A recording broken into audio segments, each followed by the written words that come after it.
Welcome everyone to our study, the Buddhist Psychology of Awakening, I believe it is.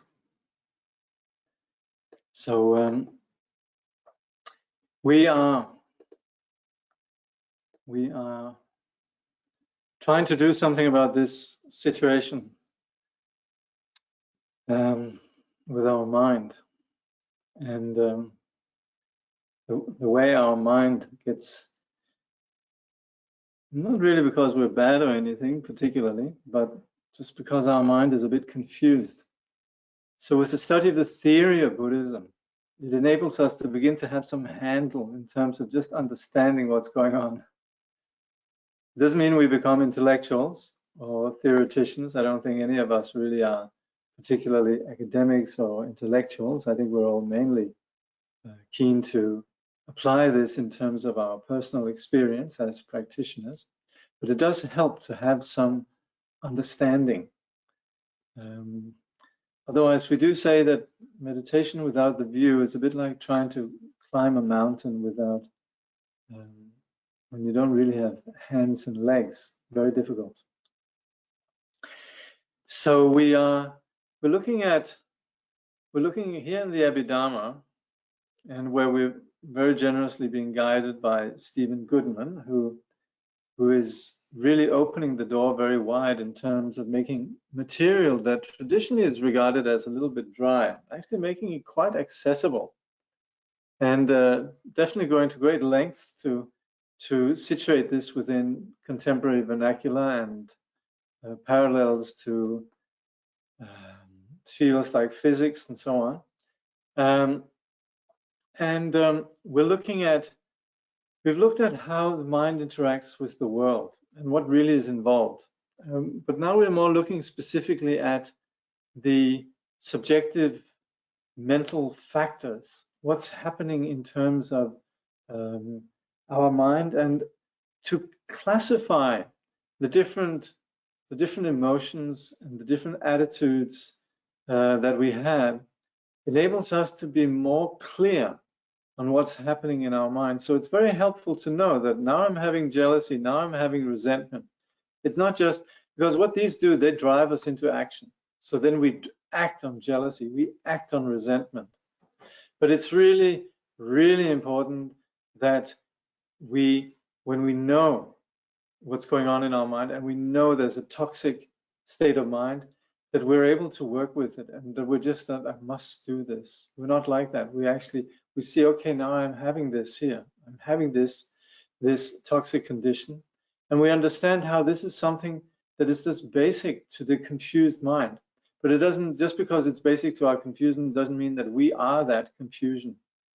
We are not the confusion. The confusion is what prevents us actually to be what we truly are. It veils our Buddha nature. And so for us to be just submissively tagging along with the impulses and with the attitudes and afflicted emotions and moods of the mind is not helpful at all in terms of us, well, forget about enlightenment, even just becoming happy individuals. So that's where it's so useful to begin to be able to classify and understand what are these mental factors. And it's not really that, it's really not really that extensive. You could say that we could have 84,000 different emotions, and that's what we sometimes say. We say the Buddha taught 84,000 dharmas to remedy the 84,000 afflicted states. What we just are talking about here are some sets that really are not that extensive really, but they are very useful in terms of us beginning to see what's happening within our mind. So we are presently looking at the so-called unwholesome factors. We looked at the basic unwholesome factors, and now we're looking at the subsidiary or secondary unwholesome factors. So let's see here.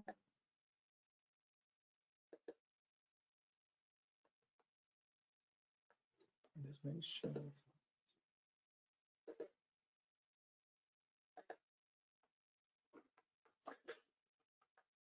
So We began last time looking at lack of faith, lack of trust.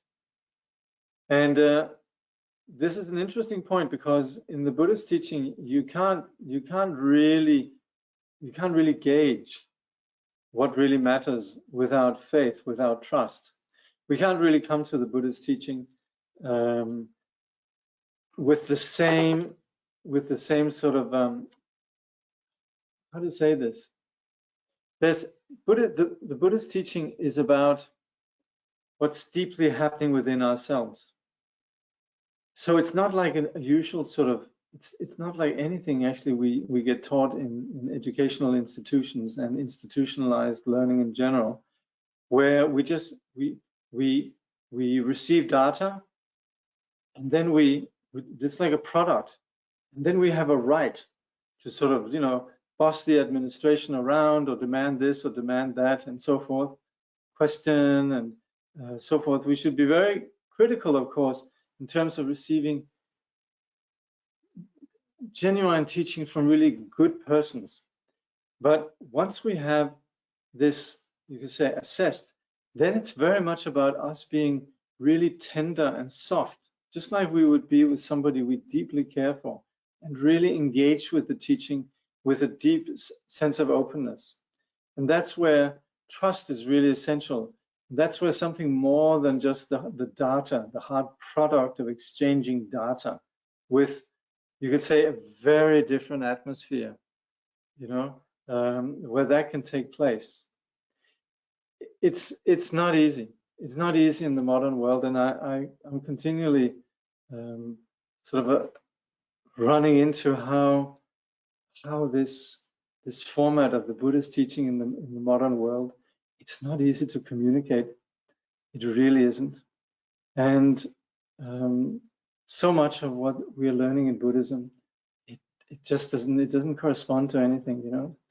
So you think some people think they can learn Buddhism from the internet, from going into different groups and learning things and picking up things. But there's so much confused material out there, and there's so much toxicity, and it's really very different from the way that Buddhism was taught for 2,500 years, which was really within a context of profound trust, and that's where we in the modern world, it's not easy. Anyway, it's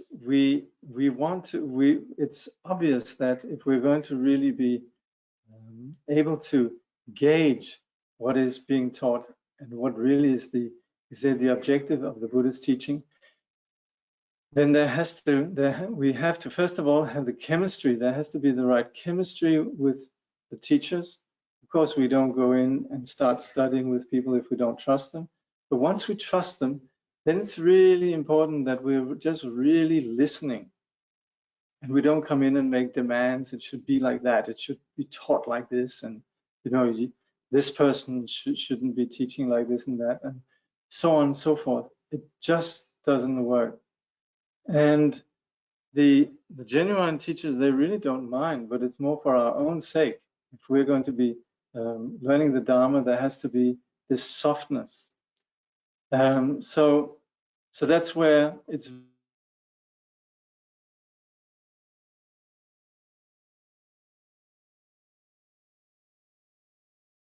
pay very different, because modern teaching is really where you pay, you invest. As Steven's talking about here, it is this traditional image of someone who's hunting the musk deer and really just wants the musk. And then the same way, then approaching the teaching and the teacher like that, you know, I want my product. This just doesn't work. So Steven says lack of trust occurs whenever trust is blocked. It's not a mere absence of trust.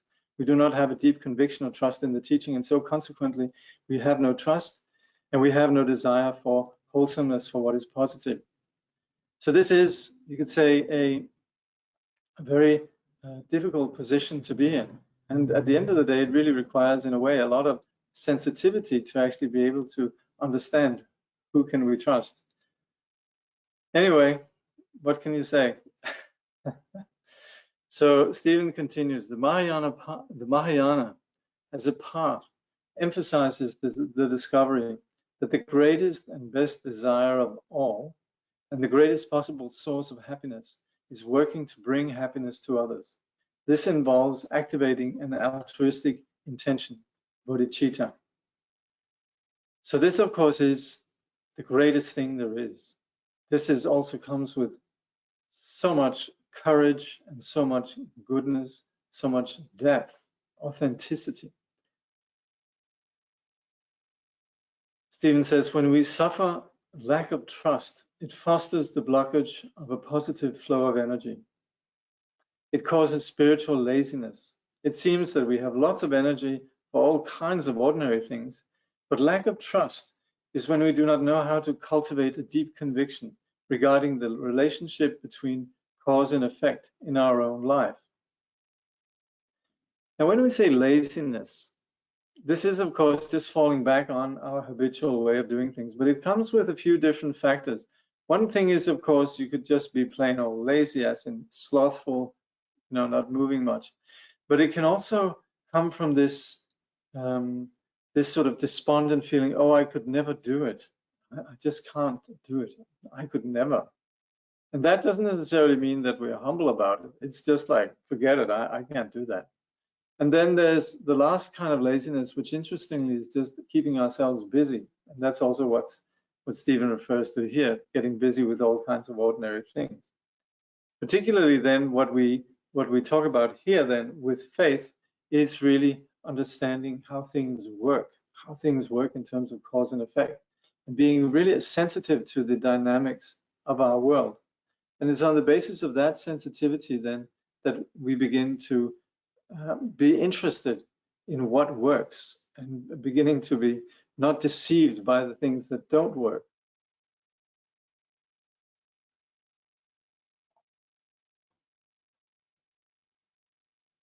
Those on the path, this also means not being clear about why the Buddha, Dharma, and Sangha are jewels, precious things. So that's where sometimes we have cultural Buddhism, where you're born into Buddhist culture, and then it's a given, you trust the Buddha, Dharma, and Sangha, And sometimes if you don't, you're sort of, it's not viewed as okay. There's sort of a moral imperative. You have to have trust in the Buddha, Dharma, Sangha. But then there's also just wanting perhaps to be a Buddhist or whatever. It's really important that when we trust the Buddha, we're trusting truth. We actually believe there is such a thing as truth, and we've looked around the world and we've seen what's available, and then possibly then on the basis of properly understanding cause and effect, we begin to have some understanding that it really has so much to do with the subject. It's not just about having some facts out there, but that doesn't necessarily bring what really matters, doesn't really accomplish what really matters, happiness, etc. And that's where we become sensitive to truth as something that abides within ourselves, not as objective facts. How many kilometers are there to this place, or how much does this weigh? All these objective truths, sure, they're true, but it doesn't really affect what really matters. What really matters is the authenticity, the genuineness, the integrity, the honesty, etc., and insight, genuine insight. That's what matters, and this is why we take refuge in the Buddha as essentially someone who has seen truth. And if we think about it, truth is the most sacred thing that we have in our world. So we might fall for the sales pitch of people that give us what we please, but sooner or later, if we really are investigating how our world works, we can see that's really secondary. So we take refuge in the Buddha as someone who has seen the truth, and not only seen the truth, but on the basis of enlightenment, achieving anything that we would actually want. Happiness, everything that evolves that is good, from awakening such as yes, happiness, compassion, strength, and the countless ways that we understand enlightened qualities, and also in our life when we rejoice in the goodness in others. So that's where we appreciate then the Buddha, and we understand then, on the basis of understanding the Buddha, the value of the Dharma and the Sangha. So the Buddha Dharma Sangha in Tibetan particularly is known as the Konchok. And the Konchok means rare and supreme. So that's then Steven goes on to say, we have no trust. So if we don't have, not being clear about the Buddha, then he says, we have no trust in the rarity and preciousness of the actuality of what the word Buddha, the word Dharma, and the word Sangha point to. We do not know, we do not care. So we get a little bit lazy, and finally we have no faith, no confidence whatsoever. We have not developed the confidence of longing for full and complete liberation, the best kind of desire in the whole world. So this, of course, particularly addresses those who already then have established the need for enlightenment, the problem with confusion, and also understanding then essentially the Buddhist teaching. So this is a little bit sort of insider, particular to Buddhists. The best kind of desire in the world, that's not normally understood as enlightenment, but certainly if we begin to understand the point of where the Buddha is coming from and the point of the Buddhist teaching, then we can understand really that this is what really matters. Laziness. Okay, laziness here, factor 16, is defined as not having the energy of engagement with what is positive. It is spiritual lethargy and is associated with being bewildered, being spaced out, and being deluded. The form that this spaced out deludedness takes is being habituated to being drowsy. We want to resist just cutting.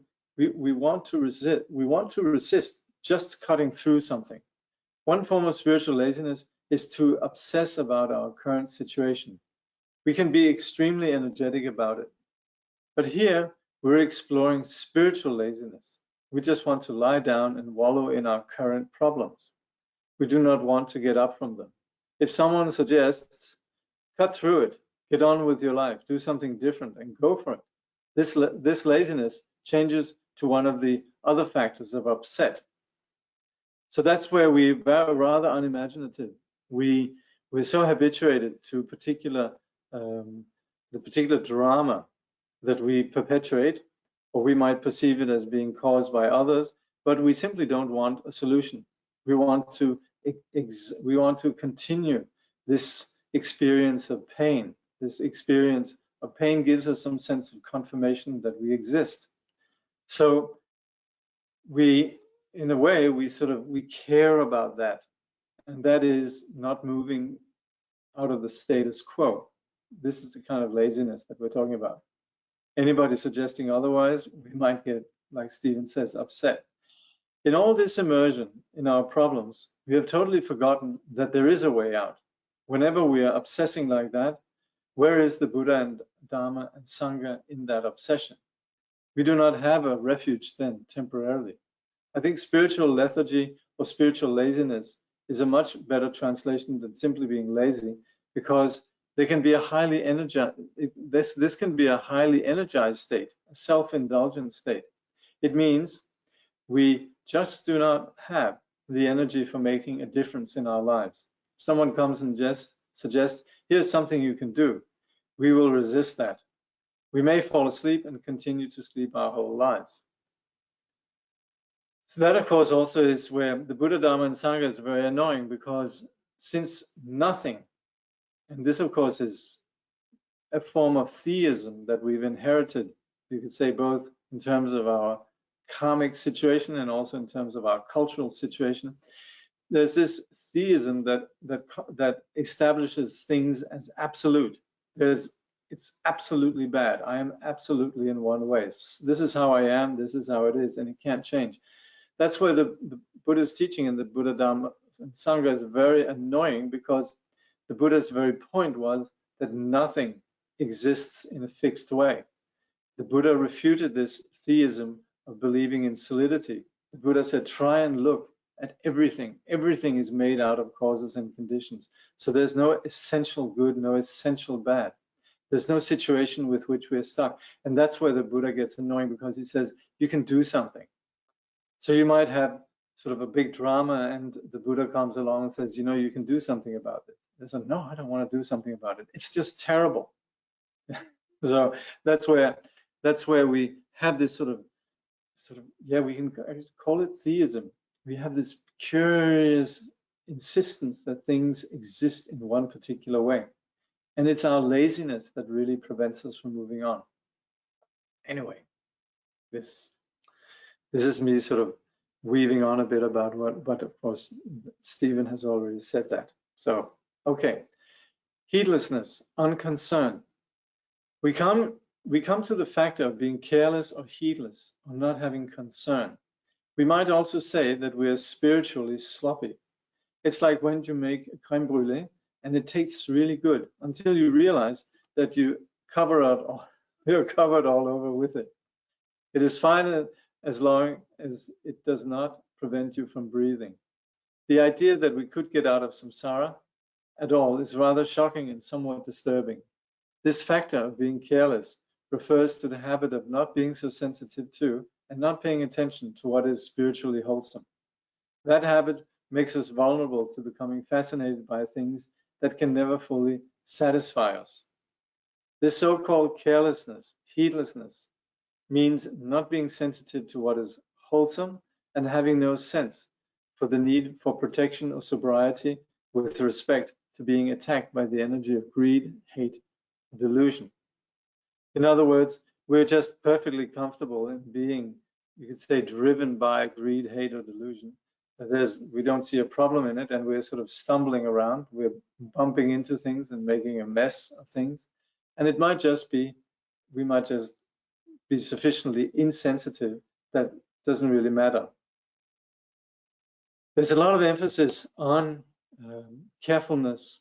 Really, once we engage in the path, we're very careful with what we do. We're very sensitive to others. We're very accommodating to others. We're very aware of our body, our speech, and mind. And so we very much have this empathy with what is happening with others. Of course, you can't always reach people, but you certainly do your best. And that's where the other approach, which is more also kind of aggressive, is really just, here I am, and this is how it is, and so on. So, forgetfulness. Forgetfulness is a defense against becoming sensitive to what is positive and wholesome. In fact, forgetfulness is the opposite of mindfulness. So it is what we could call mindlessness, forgetfulness. We do not stay with an object. We do not stay with an energy pattern.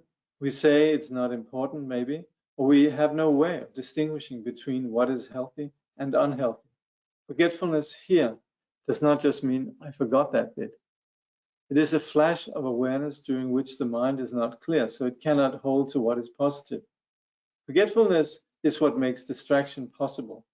Distraction, then, in any situation in which we do not have present the desire for and the fact of the possibility of full and complete liberation for all beings. According to Mahayana traditions, if there is even the slightest moment in which that desire is not present, we are spiritually distracted. So that's where we kind of know, but at the same time we forget it. So we don't really get very far with the object or the thing that we're intending to focus on. Then we say that the second to last factor is not being alert or not being attentive with respect to the actions of our body and our speech, and also the intention that precede them in our mind. So this is where, again, we need to be sensitive to how our body and our speech essentially is driven by impulses from our mind. So Steven says, we might say that we're not being attentive to the three karmic doors of body, speech, and mind. With that habit, we can lose our status of being a sensitive, open, and attuned human being. This is what inattention can lead to.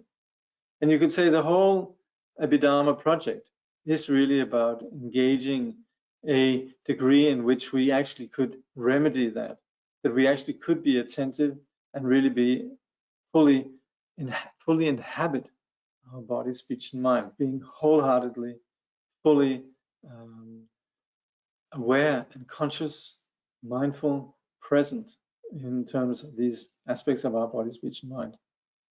So then the last one, distraction, desultoriness. I actually had to look that up. And yes, it's sort of like just being not fully present. The Tibetan is yengwa, which just means distraction, just not being present. It's a kind of mindlessness, but it's really just that, you could say, basic level of just not simply just being lost, essentially being distracted. And it's, as we'll see, it doesn't lean to anything, but it actually allows for anything to take place. So it's an empty parking lot, put it that way. In the very last factor, we're really distracted, we're wavering a lot. We are a bit out of control. This refers to being scatterbrained. We are a bit all over the place on a regular basis. Especially these days, we might even think this is normal and natural. We have become an omnivore of distraction. We are always eating according to aggression, greed, or bewilderment. We're swayed by our emotions. We're really scattered. This is monkey mind. Now, the monkey is of course a very intelligent animal, but what we have in the monkey psychology is this sort of darting to this and that. And if you ever study the 12 links of dependent origination, when it comes to consciousness, we have this house. We show a house with 5 windows, and that's essentially the mind in which then the monkey mind peers out of different windows. It rushes from window to window and is essentially being distracted by the senses, being distracted by what we hear, being distracted by what we're tasting. This is wonderful. This is terrible. I really like what I see. I don't like what I see. I like what I hear. I don't like what I hear, etc. And so the monkey mind is always out there, essentially lost in all the perceptions. So that's where the monkey mind is of course we are habituated to it, but we're not really needing to tag along with it. And that's where there's a remedy for this. And that is where we practice non-distraction.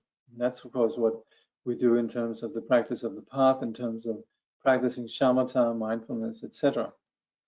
But this bewildered situation, this is very much what has been our habit for a very long time. And particularly, like Steven is implying here, nowadays there's entire industry. There are entire industries that live on just keeping us distracted, so making things that we like in terms of our 5 senses. So he says, we are scattered with respect to things we see, hear, smell, taste, and touch. We're distracted by things that appear externally. We're distracted by all of our thoughts and emotions. We're distracted from or pay no attention to the fine points of our experience. We are fascinatedly distracted by all kinds of activities that are not wholesome, and we're distracted with our great schemes that rationalize why this distraction is appropriate. So we make a big deal out of it. We make a big deal out of being distracted. Like I said, there's a whole many industries that keep us entertained, and we might put a lot of effort and a lot of work into being royally entertained. The point really with that is that anything can happen in this condition of distraction. The afflictions, they just work beautifully, and that's where we sort of lose our sensitivity. We pay no attention to the fine points of our experience. We might not actually be happy and fulfilled, but we're stubbornly seeking entertainment. We're stubbornly seeking really these sort of unimaginative objects that we can attach ourselves to in our distracted condition. So essentially, distractedness is really just not being fully present, not really properly inhabiting our reality. And on the basis of distraction, then really anything can happen. Anybody can pull in and take the space. It can be anger that pulls in, it can be greed that pulls in, it can just be plain old dullness that pulls in and parks right there. We have no real sort of attention or sensitivity to what's taking place. Okay, let's see if there's some questions. If I had $1 for every time I got stuck in my scenario creations and flatly refusing to accept that there's a way out, I'd probably be a millionaire. Well, look, that's already being sensitive to what's going on. So that's already pretty good. That's worth $1 million. So good. So yeah. Okay. So we're going to look at variable factors. These factors that can go anywhere. Yeah. So there's different terms for these. Again, we have the gateway to knowledge, Junju, and then we have Yeshe Gyaltsen's work, which is translated as mind in Buddhist psychology. So there's first midda, sleep or drowsiness. Then there is regret or worry. And then there's conception, selectiveness, and discernment, discursiveness. Actually, you'll just bear with me. I'm curious what the Tibetan might be for this. Find them. Ni, Je, Tokpa, and Chöpa. Okay. So Ni, Jepa, Tokpa, and Chöpa. Okay. Ah, yeah, okay. Yeah. Okay. Good. So, sleep, drowsiness. We now come to the 4 factors called variable. Variable factors means that they operate in various ways. First in this list is sleep or drowsiness. When we make drowsiness our basic state of being, then that is how we relate to everything. We are drowsy with respect to most everything. What is positive, what is negative, what is appropriate, what is not appropriate. This drowsiness basically means the time is slipping away. We're losing our ability to make positive change in our lives. We become rather helpless and stuck in our habitual drowsiness. We are inwardly involved with our own drama, and we have a sense of heaviness in our body, maybe weariness, maybe laziness. It is good to remember that the time for sleep is at night. So this can be a strategy that we can have. It's sort of it's a convenient sort of phlegmatic attitude that we just don't really want to engage. We're very half-hearted in regards to our world, and so there is this sleepy, inattentive half-heartedness that pervades our experience. So that's where we have this sleep or drowsiness. Regret, worry, Jepa. So that is, regret. The next factor is regret or worry. This is defined as being obsessed with what is unwholesome and wholesome, what is appropriate or inappropriate, what is intentional or not intentional. Its function is to obstruct the mind from being calm. It has as its habit becoming addicted to what is not pleasing. Such regret and worry is addiction to that which is not pleasing. So Gyöpa also then has this implication that we simply live in a way that we don't really want. So that's where it gets in the way from us actually having peace of mind. We're continually involved in what's in what's not particularly helpful, and we're very sort of worked up about it, and so we're continually in a state of just being in conflict or being, just not really fully comfortable with who we are. So that's where we we live a life that is rather stressed. This is where we're stressed about things because it's never quite right. So that's where, again, on the spiritual journey, it's so valuable that we have this methodology that in the Tibetan language is called setting aside, and which we very often, unfortunately, refer to as or translate as confession. But it is actually where we propose to ourselves. You'd think it was an obvious option, but we somehow missed the point that we could actually do what we want to do, and we don't have to do what we don't want to do. So with that sense of empowerment, we could actually take a step into being what we'd like to do, and not necessarily be caught up in what causes regret, what causes us to worry.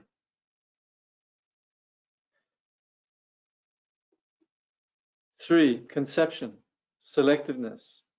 What's that? Tokpa. Yeah.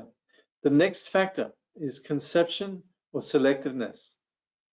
It is said to be a very coarse mental operation. These are not necessarily negative, though I'm presenting a negative sense of them. We have conception and selectiveness with regards to what is wholesome too. This factor, as all the variable factors, can have both positive and negative consequences. This factor can be the basis for either happiness or unhappiness. In this sense, it is a variable. And also what the Tibetan implies actually is that we're just very busy. There's just a lot of reflections going on. We are thinking a lot. And of course, this could be positive, it could be negative, but there's just this continual churning of thoughts. So this actually could lead, that yes, we could be constructive in some way, but we're essentially very conceptual, very cerebral, and very busy with our thinking. Then there's discernment, discursiveness, which again has to do with and also brings along with a sense of, you could say, judgmentality. So it's said that discernment involves tuning in to what there is. Comparing selectives with discernment is likened to the activity of a potter. The first one, selectiveness, is likened to firmly grasping onto the pot. One has selectively locked onto the situation. Then discernment involves tuning into some aspect of that pot one is holding, like that situation you have grabbed onto. But yes, but it does then mean that we hone in on something, and that's where the judgmentality actually prevents us from seeing things in the full sense. So of course, we can have discerning in terms of not being deceived, in terms of being discerning, but it can also flip into this this fixation then on just one aspect that we're grasping onto. It could be the half full glass, it can also be the half empty glass, put it that way.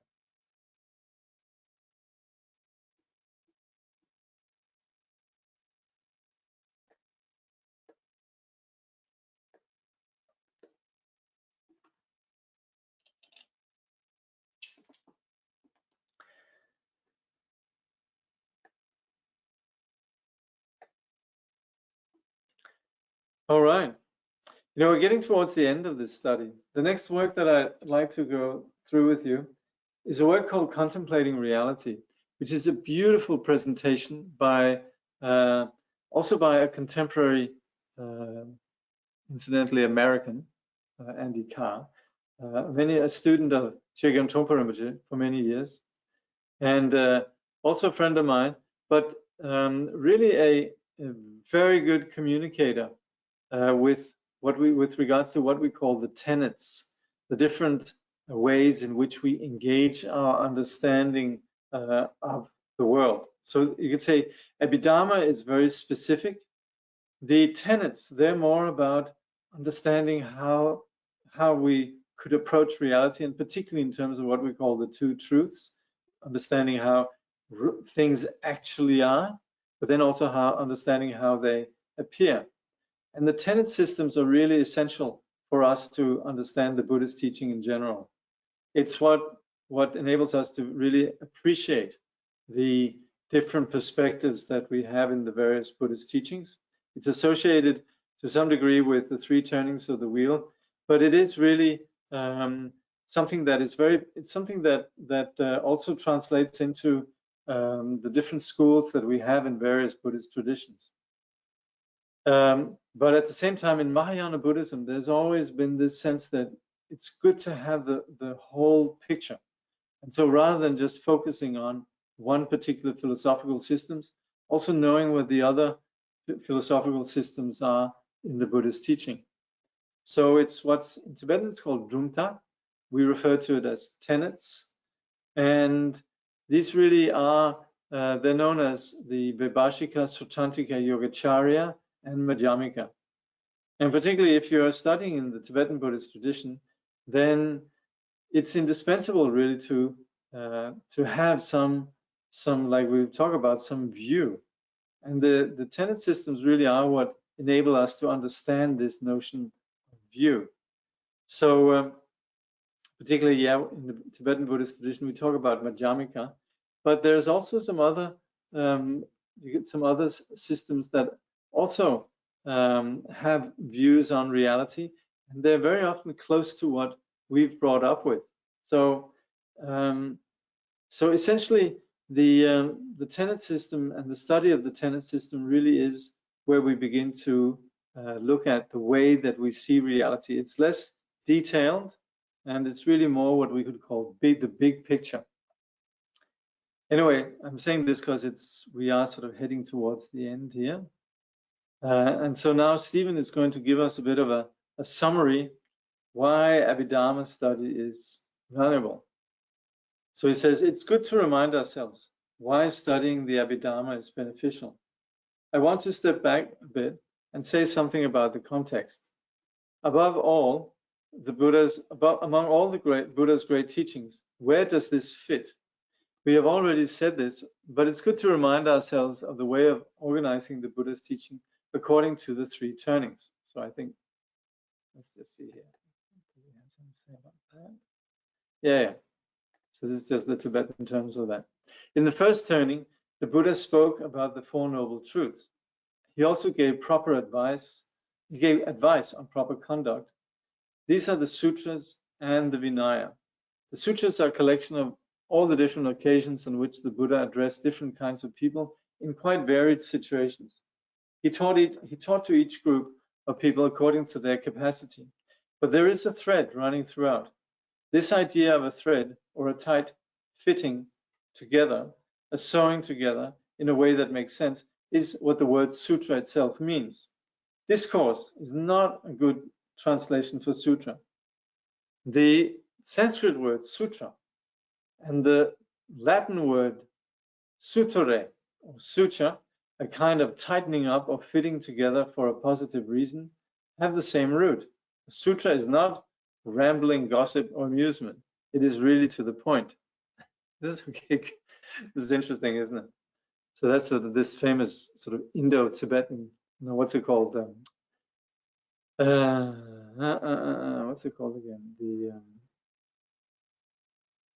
The sort of the link that we have between the Indian language and also Latin. There is this connection that we very often see, and we probably are aware that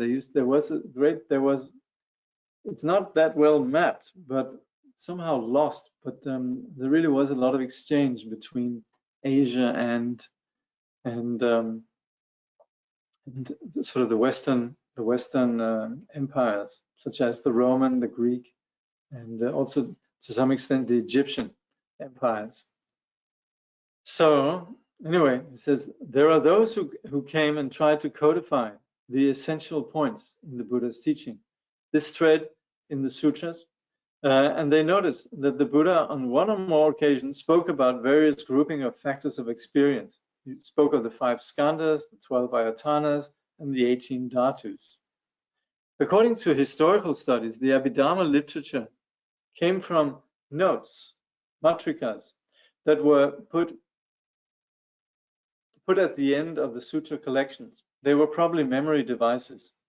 These matrikas were ways of recording essential distinctions that were mentioned by the Buddha, ways of recalling the various numerical lists he spoke about.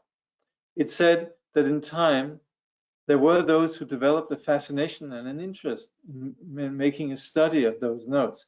So they began the elaboration on his teaching found in the sutras. They wanted to know what the 5, the 12, the 18 categories meant, what they referred to, and they regarded such inquiry as the higher Dharma, that this was the way to get to what the Buddha actually meant. These notes were appended at the end of some of the sutras when those were written down. We don't have access to how the Abhidharma might have existed when it was transmitted orally, but in time, it became a separate collection, a basket, Pitaka, which contains the essential teachings of the Buddha. The Abhidharma became one of the 3 collections of the Buddha's teaching. The other 2 consisted of his talks and his guidance on ethical conduct or lifestyle. It said that different temperaments attract one to different collections of the Buddha's teachings. Those who were on the greed or lust side were encouraged to study the Vinaya, such study being an antidote to lust. Those who were prone to aggression or anger were encouraged to study the sutras, and those who were dominated by bewilderment and confusion were encouraged to study the Abhidharma. So essentially, we could say the 3 baskets, they address the 3 fundamental afflictions: desire, anger, and ignorance. The text goes on to say that the style of the sutra teachings is metaphor and simile. It's narrative, it's story, but the style of the Abhidharma is analytical and involves making distinctions and definitions. So of course, when we have sutras, they very often begin, "Thus have I heard, once the Blessed One was dwelling in this and that place, surrounded by a retinue of so-and-so, and at that occasion, then a particular person requests a teaching, and which is then given." So you have what we then refer to as the 5 certainties. We have the time and the place. Then we have the Buddha, who is the teacher. We have the students or the student, and then we have a particular teaching. The Abhidharma, however, that's much more, as we've seen, much more sort of just, you could say, categories and so on, structures.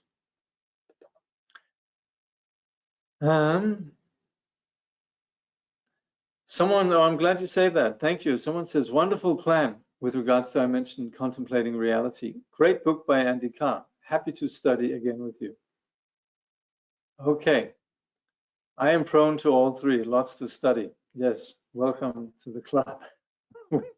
With regards to the kleshas, you know, it's interesting because, of course, in Vajrayana Buddhism, sometimes we talk about various Buddha families, and we talk about, you know, those who belong to the Buddha family. They sort of basically informed their temperament is ignorant. Then there's the desire, that's the family. Then there's the anger, vajra, jealousy, the karma, the pride, the ratna, and so on. And all of these, it's a bit like if you sort of start reading pharmacology and you read about the sort of the different kind of, not pharmacology, but when you study medicine, you study the different illnesses. Oh my God, I have this symptom, I have this symptom too. And likewise, studying the various sort of Buddha families, it's very often you sort of go, wow, I have this, I also have this, I also have that.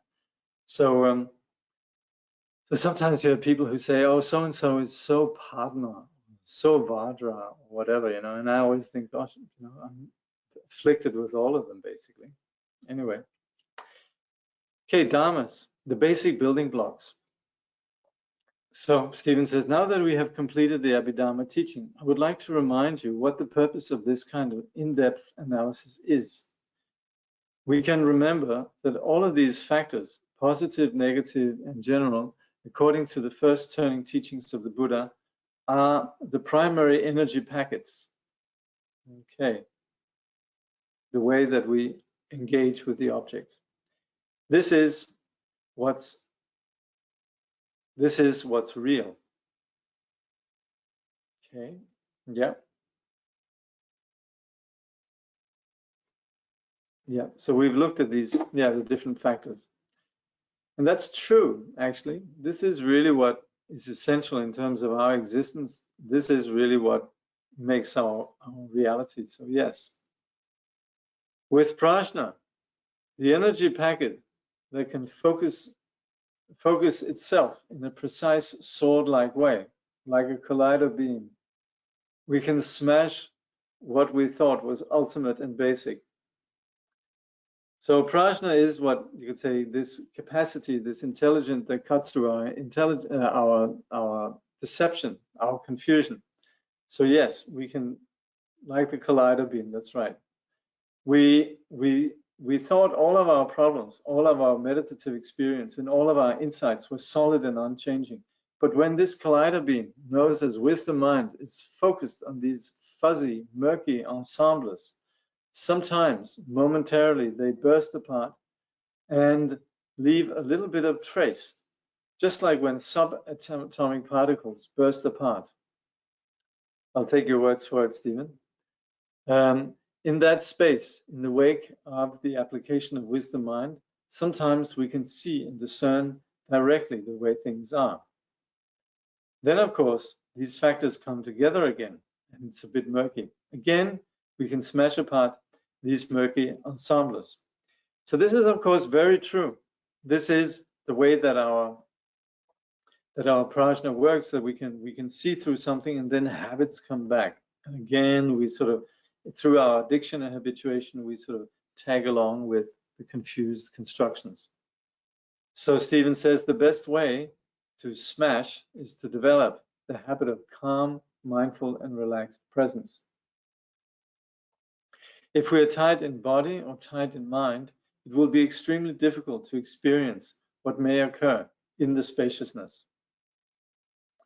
So again, this of course is where we cultivate prajna in the context of meditation, in the context of generating mindfulness, the training in mindfulness through the practice of meditation, through the practice of shamatha, and of course keeping the perspective of the view, and you could say in familiarizing ourselves with that, which is then the practice of vipassana. At any rate, whether we are aware or not, all of these factors are combining and recombining with each other all the time. Unconsciously or consciously, they are streaming, they are flowing, they are working while we're meditating, when we're not meditating, when we're sitting, walking, sleeping, and laughing. There's no situation in which these basic factors are not present. All of them together, as they get together, this is reality. It allows us, with a degree of precision that is not so easily seen in some other Buddhist teachings, to tune into the variety of the different factors that make up our thoughts, our emotions, our experiences. And this is where he's referring then to the study of this of the Abhidharma. So the Abhidharma is what then sensitizes us to these thoughts, emotions, and experiences. In the very beginning, we used the analogy of these factors being like an atomic chart. This is thought to be a completely comprehensive and precise list, one that describes each of these atoms, their qualities, and the various rules for how they combine with each other. So just like we had the periodic table, and you know, in school actually we were encouraged to learn these by heart. And a bit like the tables, you know, and all of that. But that is, particularly if you're engaging in that, you could say, discipline, very helpful to have these reference points. And so if we're engaging in the practice of meditation, the practice of cultivating prajna, the path of enlightenment, then these are very helpful lists. So Steven says, this is kind of how we go through life, right? We have a rather sloppy, imprecise, bewildered, arrogant way of relating to our experiences. We have a habit of actually making prostrations to this arrogance and bewilderment on a regular basis.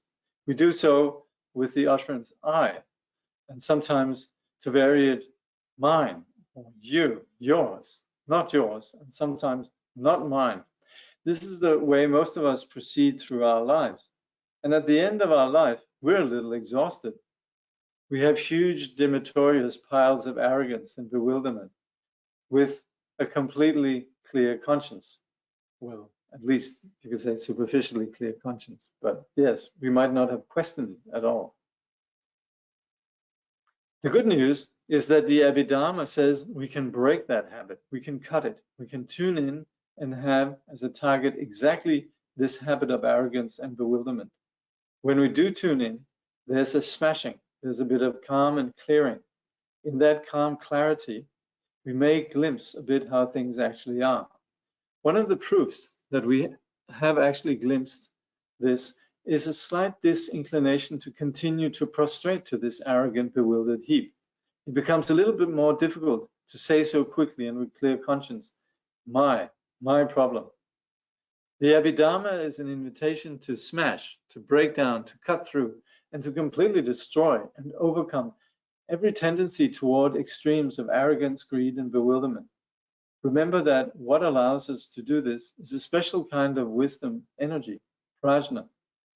Prajna is a dharma, a basic energy packet that has as its function the capacity to know through analysis the specific differences of all the other dharmas and how they combine into conglomerations which make up the totality of ourselves, our world, our experiences, both actual and possible.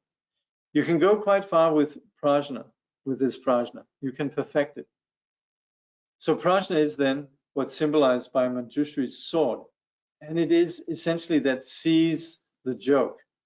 Prajna enables us to have a good sense of humor. It's what enables us to function, to be clear, to act in ways where we don't have regret, to be on the spot.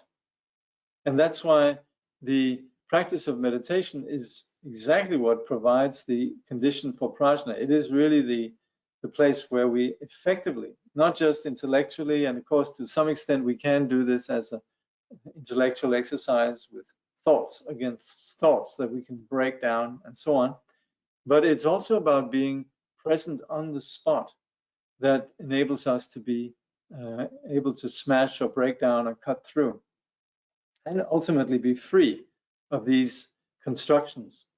And that's where for us to have that readily available in our life in general, then the practice of meditation is really essential. So that's why we refer to prajna as something that, yes, that is among the paramitas. For example, we talk about the prajna paramita, and that is then the perfection of prajna. That's what we strive towards.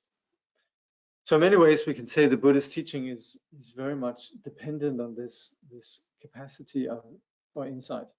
Okay. Stop here.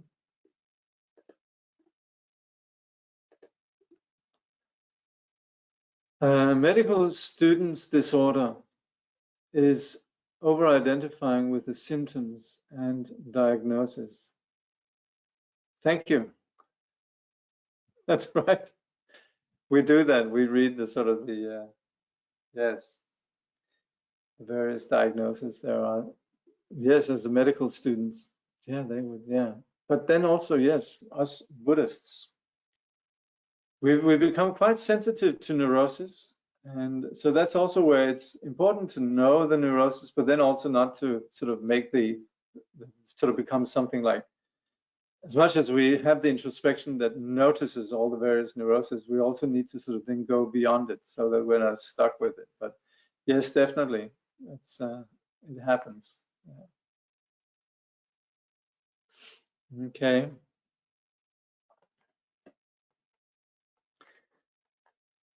Excuse me, you're coming with me into my messy closet here where I have the various things that we use in class. I hear this dedication. Yeah.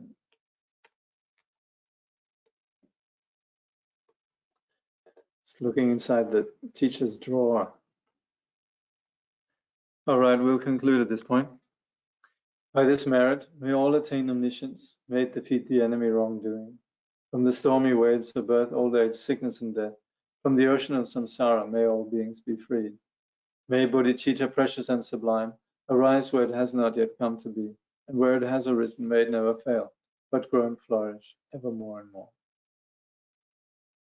Okay, thank you. We'll just take a few minutes break, and then we'll go to the next component of our program, meditation.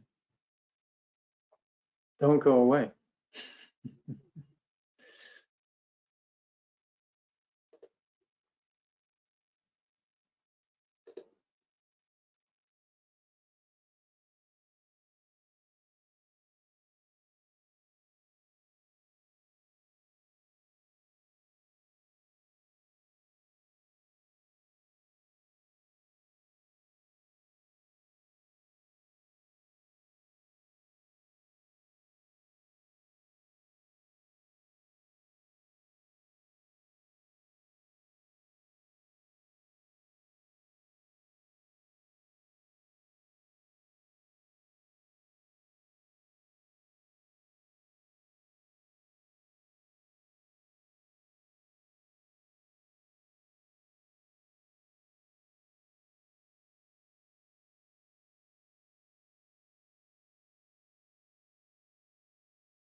I just thought perhaps to ask if any of you have questions about meditation. There's a good chance that you have heard me present meditation a few times. And if you have any questions, then we could take that as a point of departure, really, for our discussion on the practice of meditation.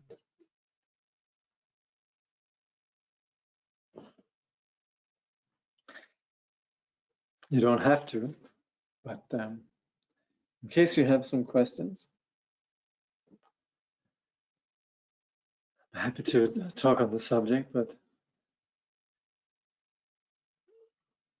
it's quite helpful to clarify when we're sitting down to meditate.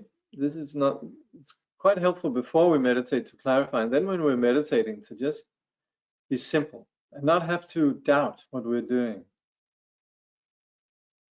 So we're at ease with what we're doing. Meditation is, of course, deceptively simple, but we could eliminate the deceptive aspect through being quite clear about what it is that has to be done.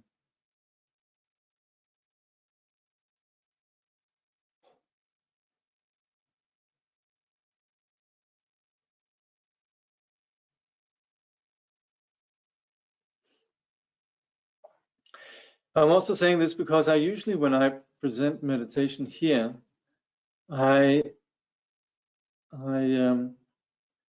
really doing it for sort of, you could say, almost imagining or visualizing that there's somebody there who's never heard meditation instructions before, and I'd like to make this very inclusive. So in one way, we're very often going back to basics.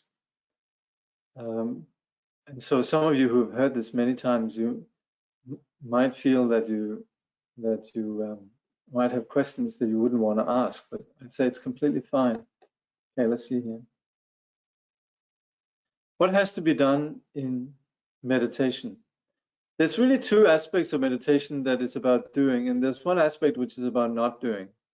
So, and this is actually important because we shouldn't really extend beyond just the simplicity of the practice.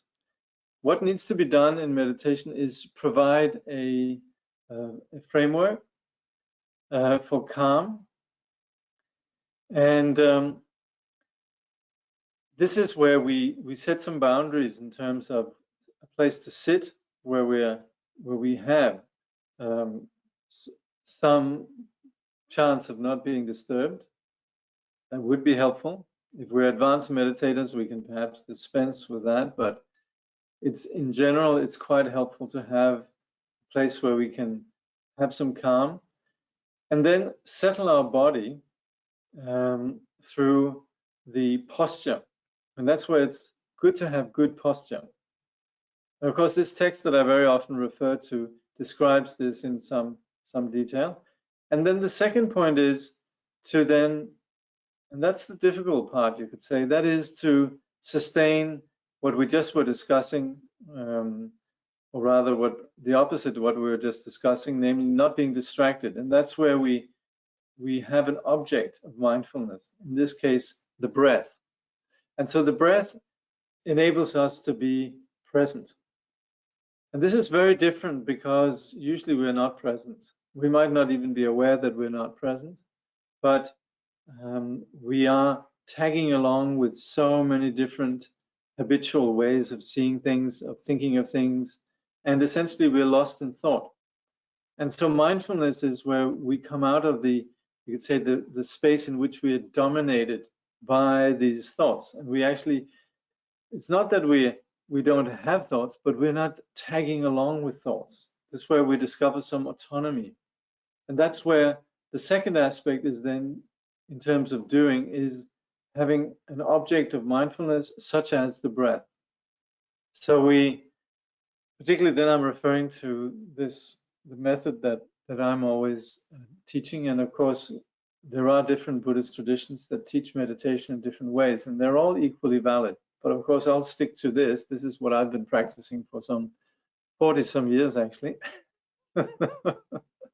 and which I have found very helpful. There's a lot of different techniques out there, and of course also, yes, there's also in the Vajrayana, there's a lot of method, there's a lot of little tricks, and I actually incorporate these somehow here and there. But essentially, this particular approach to meditation that Chogyam Trungpa taught, I have always found extremely helpful, and it really sort of run as a red thread through my life. So that's where we have these three aspects really, which is the posture, the attention to the breath, and the way that we relate with thoughts. So the first two, they are about doing. And so the doing is then having a framework of physical calm, and then having a framework of psychological calm, not in terms of stopping thoughts, but in terms of not being distracted by the thoughts. And that's where we place our attention on the breathing. And then the non-doing is where we allow thoughts to arise. We're completely okay with whatever thoughts might arise, but we don't tag along with them. So we're aware of them, but we're not feeding them. So that's where we need to be aware of the fact that we usually are absorbed in thoughts. And we can see the difference between being absorbed and not being absorbed. And I think very early on when we meditate, we become quite clear on where it is that we're distracted and not distracted. So coming back to the breath enables us to yank ourselves out of this absorption in our thinking. So that's what we do and not do. Yeah.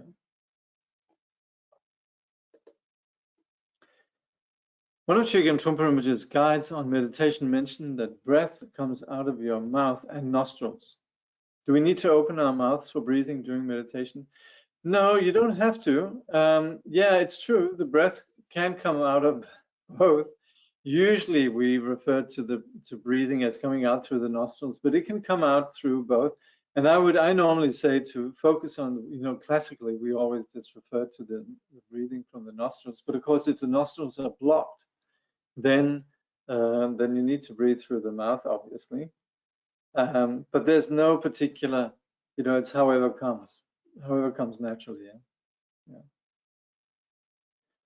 In some modes of meditation, then they recommend breathing through the mouth, but we don't particularly emphasize that here. And mainly we just would say breathing through the mouth is sort of the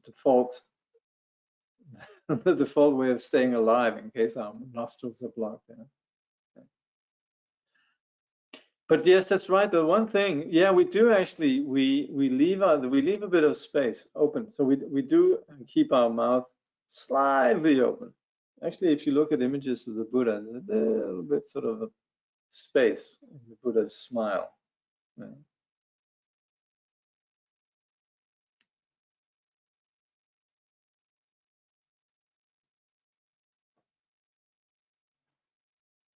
Is everyone clear on the practice of what we call the Buddha Anusmriti, the treasury of blessings? How that works with meditation? This practice is really establishing. Well, it establishes this thing that's called blessing, which sometimes people would say, oh, that's particular to the Vajrayana, but it's not really just particular to the Vajrayana. It's really universal all across the board in Buddhism. It is really why this is the way in which we share that which is inconceivable through art. Art creates blessing, and also the kindness that we have in actions and interactions with others breaks the ordinary rigidity of our way of seeing the world and interacting with the world. And also there we have this element of blessing. And of course, particularly we refer to blessing as the inspiration and the presence of the sublime, which we very often encounter in conjunction with a teacher, a great being. And that touches us. So that's where devotion allows for blessing. But this is something that we have everywhere really in the Buddhist teaching. So I think it's quite helpful to have that. And of course, many of you know this, to preface any meditation practice with something in which we establish these, you could say, parameters for that which lies beyond the ordinary mind is very helpful.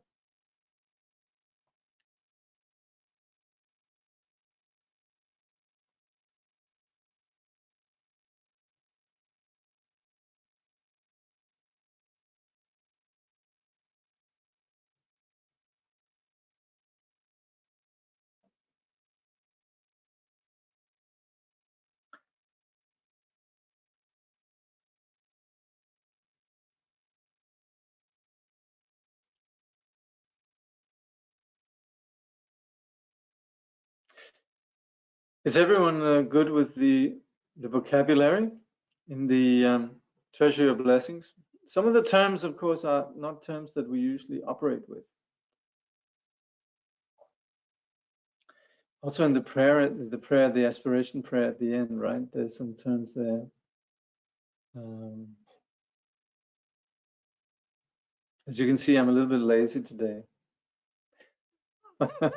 Sort of putting the ball in your court and just seeing if anybody has some questions. Yeah, are there any particular terms that that anybody sort of is not clear about? These are generally terms that are not described and are not ordinarily known, and you could say concepts, some of the ideas that we have. Let's see here. We also attend this practice every Friday and Sunday, but they announced that they will more focus on practicing generosity this year. Okay. Oh, that's with the Tri Ratna Sadhana. Okay, so there's something called triratnasadhana.org. Okay.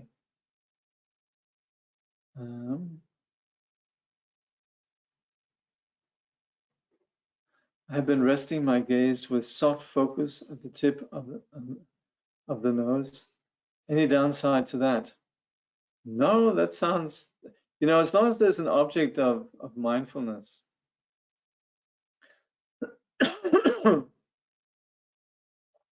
That's okay. Yeah, I mean, I think in the Theravadan tradition, there's a lot of mention of, just focusing down on those. I've actually tried that. I probably would need to clarify that with the Theravadan teacher, but I'm not quite sure exactly how it's done.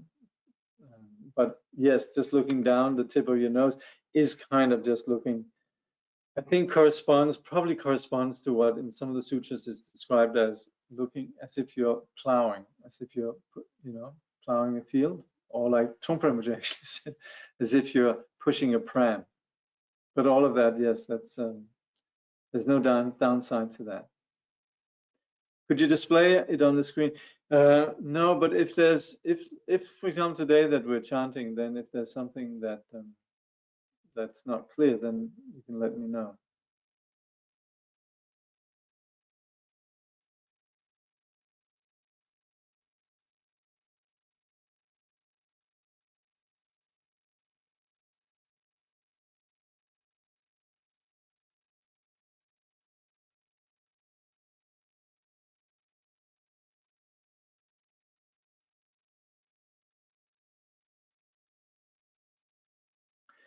So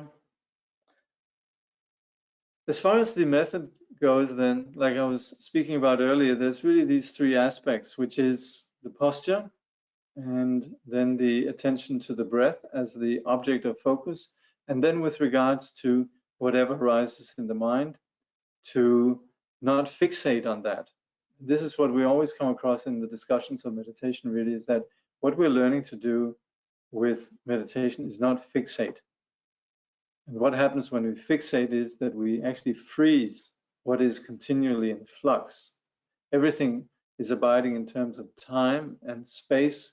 And in terms of space, we can't find anything that exists in the absolute. everything ultimately is imputed on the basis of concepts. There is no, you could say, absolute building block of phenomena the way we think of it. And likewise, in terms of time, everything also is continually just moving from one moment to the next, which ultimately also we can't find any ultimate dimension of time.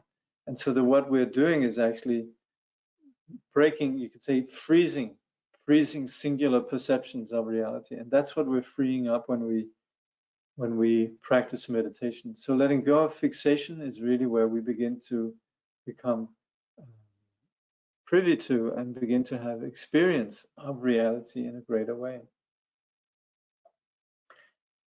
This of course then this might sound slightly scientific, but it is really what softens us, because it's what remedies our uptightness, our rigidity around our perception of ourself, and also our perception of the phenomena around us, the good and the bad, and the this and the that.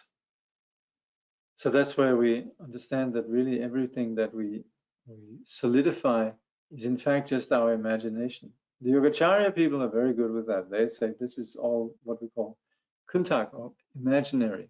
And our whole science, our whole understanding of the world is actually just understanding, which is very helpful, of course, on a relative level, to be able to predict and to be able to be effective within this relative world is very helpful, but it is actually not that real.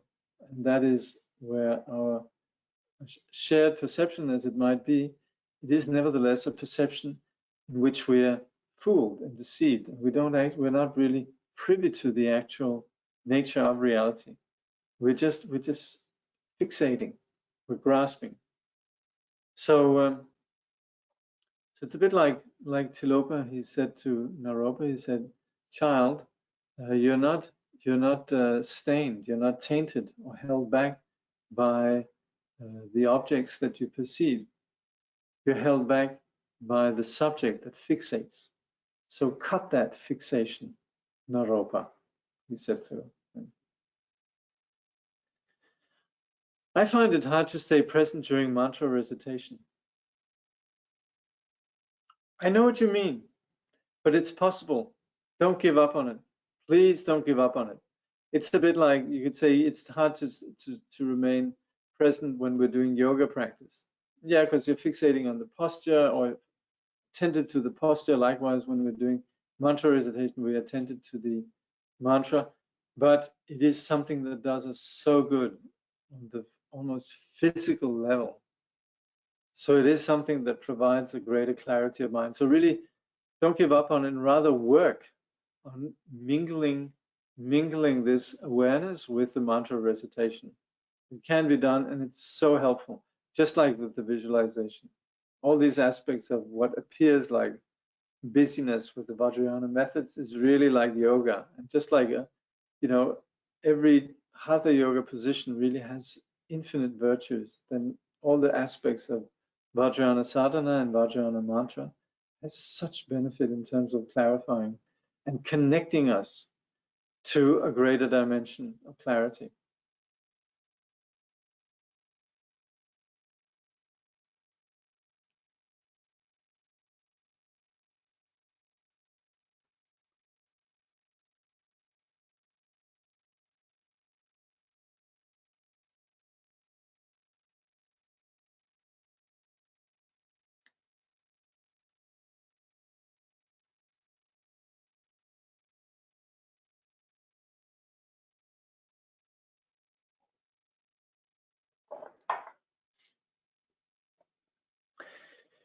Kyabje Dilgokunsa Rinpoche, he wrote a commentary for this sadhana, the Buddha, the practice we're doing, Treasury of Blessings, where he actually speaks about the practice of this together with the practice of shamatha and vipassana.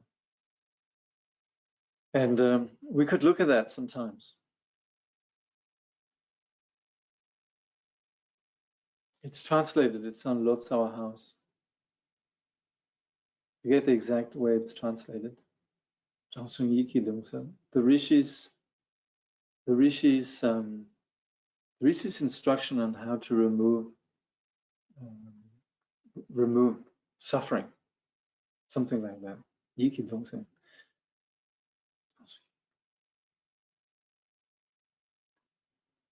Yeah.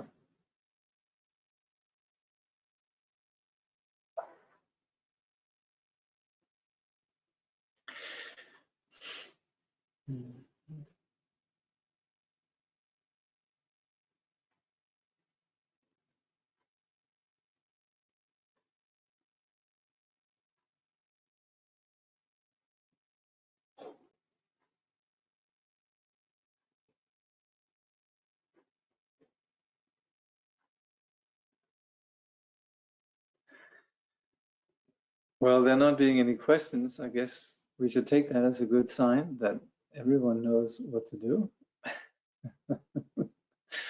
That there's no confusion. So that's a good thing. You know, I sometimes think, you know, gosh, I talk so much, you know, when I'm presenting these programs. So maybe I'm sort of not allowing enough space so that people could ask questions or comment or whatever. Ah. Where are those amazing stupas, divine images? This is a place called Bagan or Bagan. It's in Burma and what's it called, Myanmar. And yeah, it's this incredible place where there's hundreds, if not thousands, of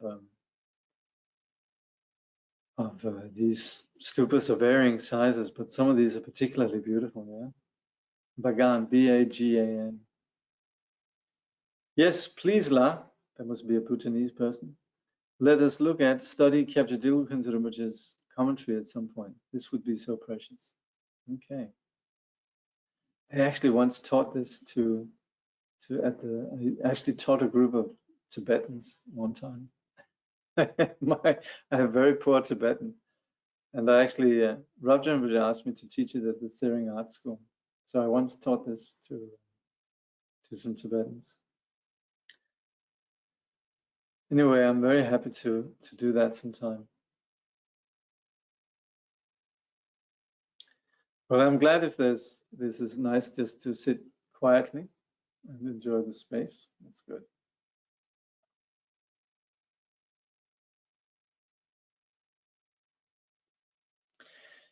We had actually planned that I was going to teach that text this year. But then we were back and forth. You know, at one point we thought things were opening up. And then we scrapped some of the online programs that we had intended. And this was one of them. I was actually going to go through this. So maybe next year. But thank you actually for showing interest, because I'm sitting planning next year's program. So maybe we'll include it there.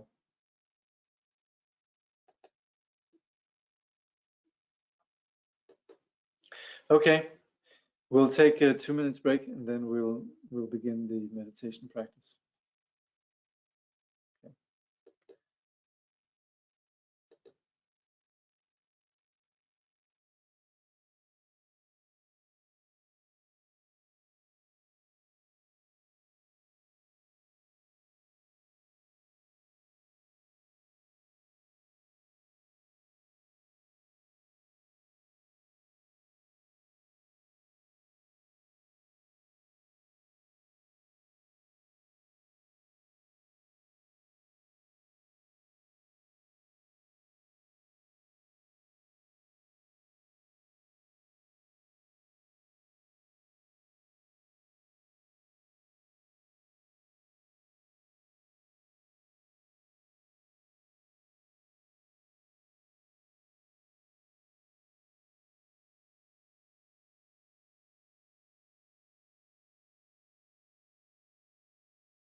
In the Samadhi Sutra, it is said, those who, while walking, sitting, standing, or sleeping, recollect the moon-like Buddha will always be in the Buddha's presence and will attain the vast nirvana. And his pure body is the color of gold. Beautiful is the protector of the world. Whoever visualizes him like this practices the meditation of the Bodhisattvas. In keeping with this, we should practice remembering our incomparable teacher, the Lord of Sages, in the following way.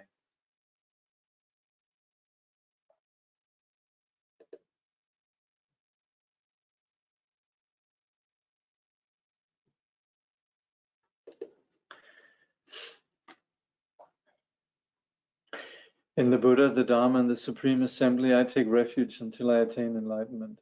Through the merit of practicing generosity and so on, may I attain Buddhahood for the benefit of all beings. In the Buddha, the Dharma, and the Supreme Assembly, I take refuge until I attain enlightenment. Through the merit of practicing generosity and so on, may I attain Buddhahood for the benefit of all beings. In the Buddha, the Dharma, and the Supreme Assembly, I take refuge until I attain enlightenment. Through the merit of practicing generosity and so on, may I attain Buddhahood for the benefit of all beings. May all sentient beings enjoy happiness in the causes of happiness.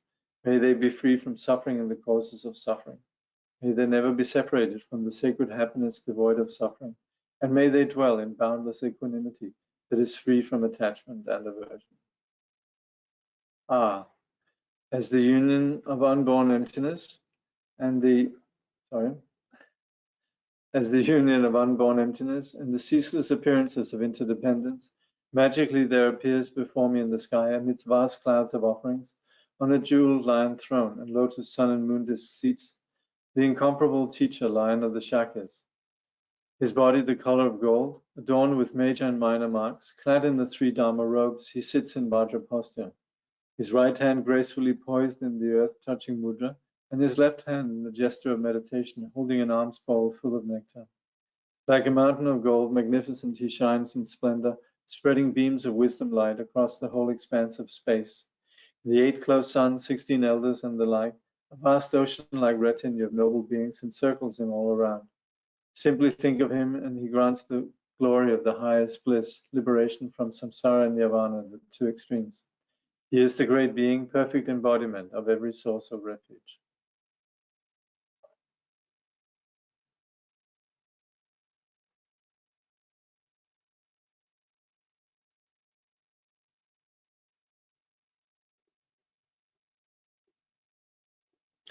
With your great compassion, you embraced this turbulent and degenerate world and made 500 mighty aspirations.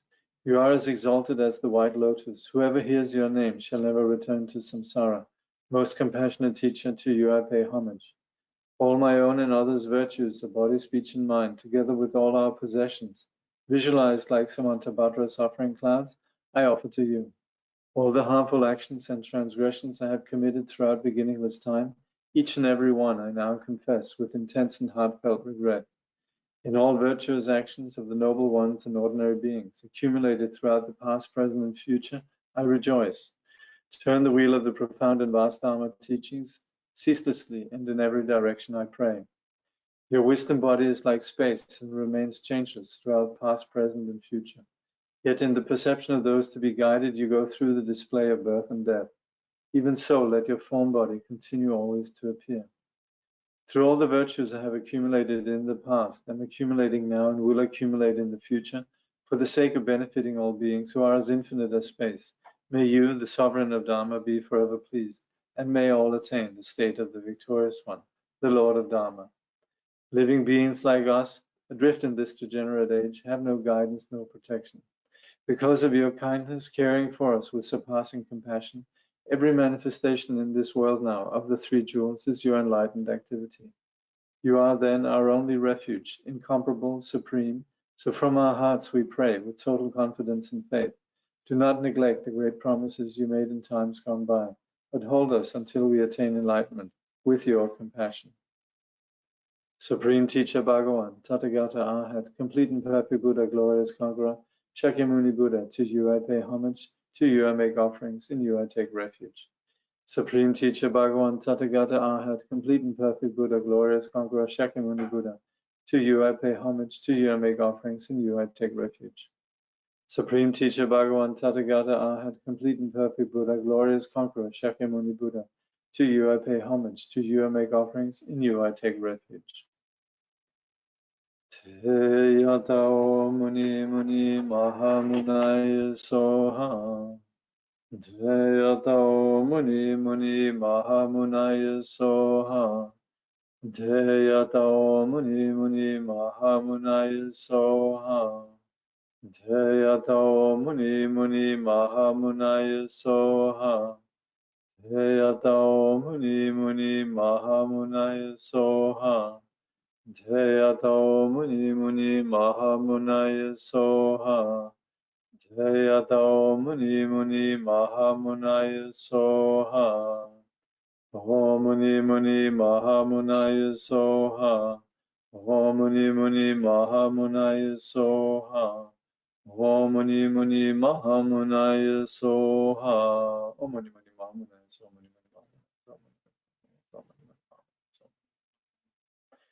Om muni muni mahamunaya soha. Om muni muni mahamunaya soha.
Om muni muni mahamunaya soha.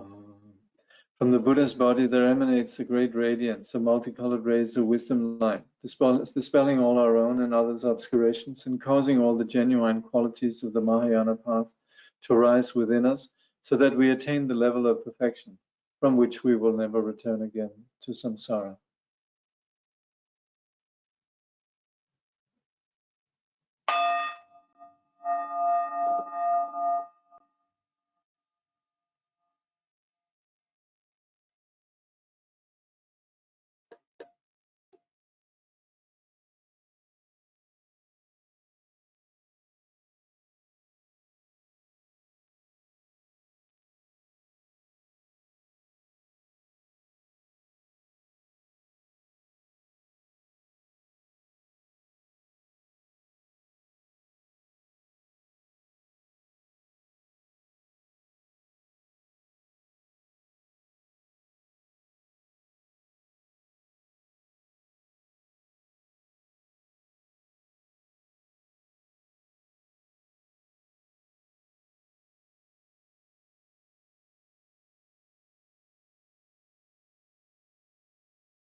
The miraculous display of the unsurpassable wisdom appears as the intentions, deeds, prayers, knowledge, love, and ability of all the Sugatas and their children. May all beings become exactly like them.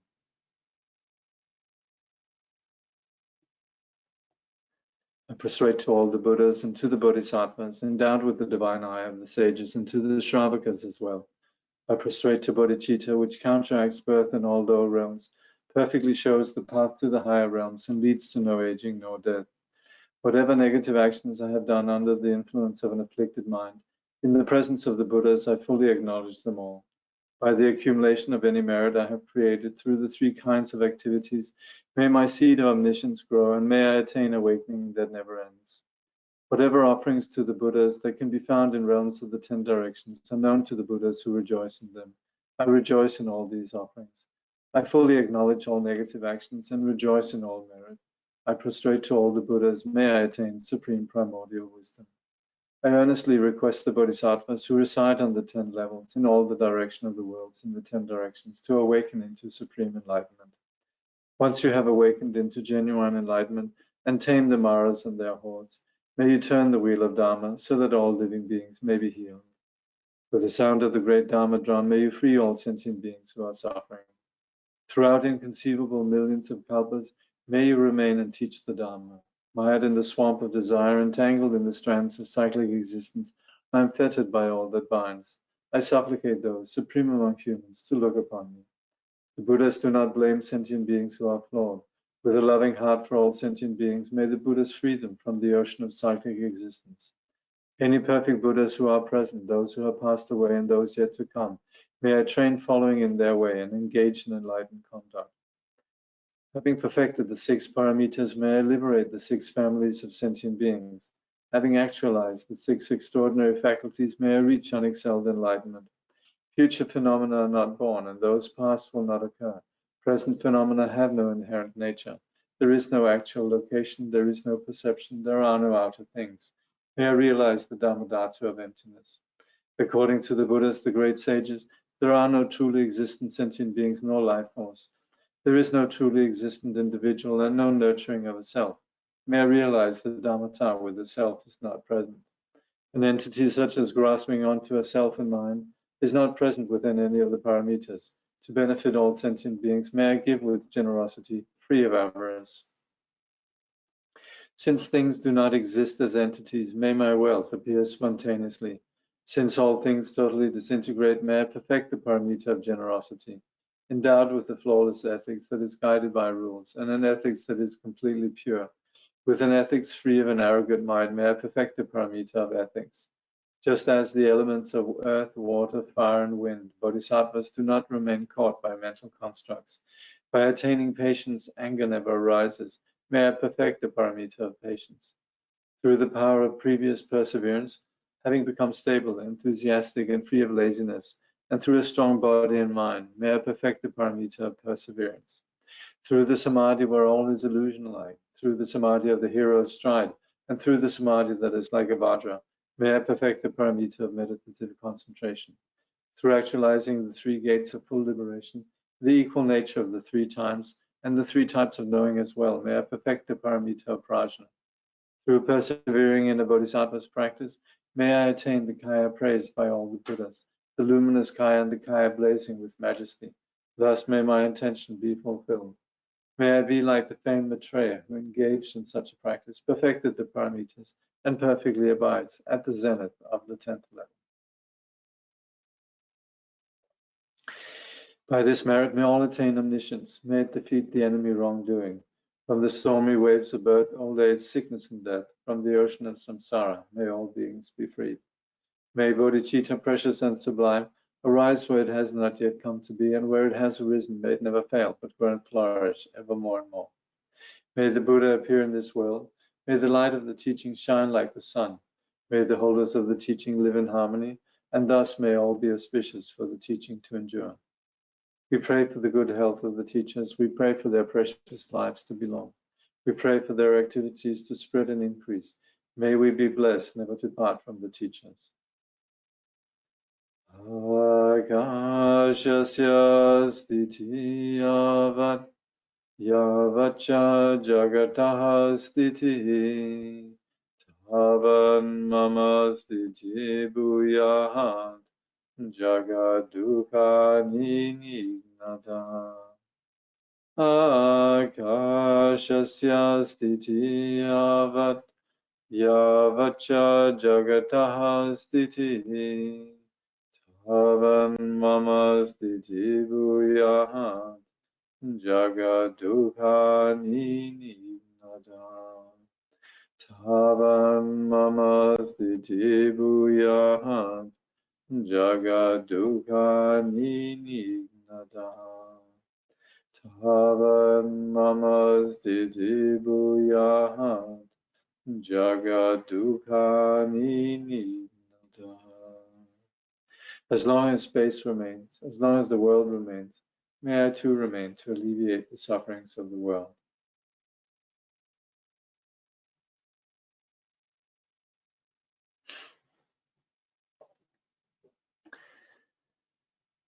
Thank you very much for joining us here.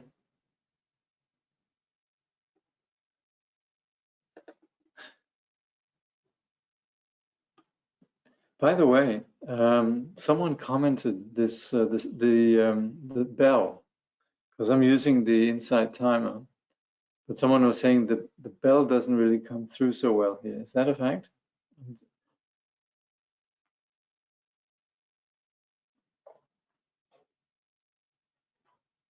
It's okay. Oh, that's good. Yeah, I was looking for alternatives, but for example, Insight timer doesn't really seem to lend itself to regular computers. Yeah, it can sound a bit distorted, a bit shaky. Okay, you're welcome. No, it's always weird. It's okay, but programs like Webinar and Zoom filters sound like that.